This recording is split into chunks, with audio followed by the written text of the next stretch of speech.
অবশেষে চাপের মুখে ভারত ছেড়েছেন বাংলাদেশের সাবেক প্রধানমন্ত্রী শেখ হাসিনা। বর্তমানে তিনি আরব আমিরাতের আজমাইন শহরে আশ্রয় নিয়েছেন বলে কয়েকটি সূত্র নিশ্চিত করেছে। তবে কখন কিভাবে ভারত ত্যাগ করেছেন সে বিষয়ে জানা যায়নি।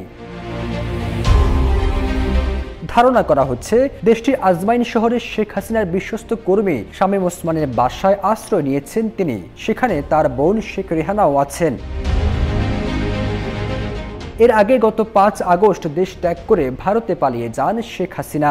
এরপর থেকে তিনি ভারতে অবস্থান নেন। সেখান থেকে ইউরোপ, আমেরিকা ও মধ্যপ্রাচ্যের বেশ কয়েকটি দেশে আশ্রয় চেয়েও ব্যর্থ হন।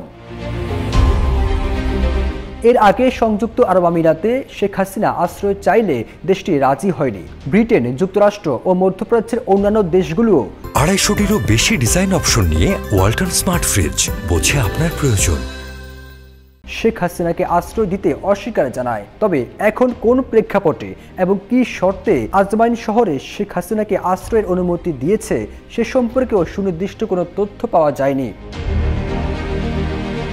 দেশটির আজমাইন শহরে শেখ হাসিনা ঠিক কতদিন অবস্থান করবেন এবং তার পরবর্তী গন্তব্য কোথায় সে বিষয়ে নিশ্চিত করে কোনো তথ্য পাওয়া যায়নি। ছাত্র জনতার গণ অভ্যুত্থানের মুখে গত 5 আগস্ট দেশ থেকে পালিয়ে ভারতে অবস্থান নেন সাবেক প্রধানমন্ত্রী শেখ হাসিনা। এরপর 8 আগস্ট অন্তর্বর্তী সরকারের দায়িত্ব গ্রহণ করেন ডক্টর মোহাম্মদ ইউনূস।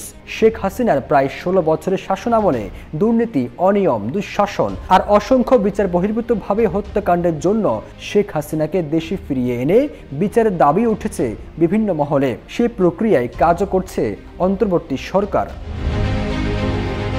ফিরোজ আলম, জয় দিন।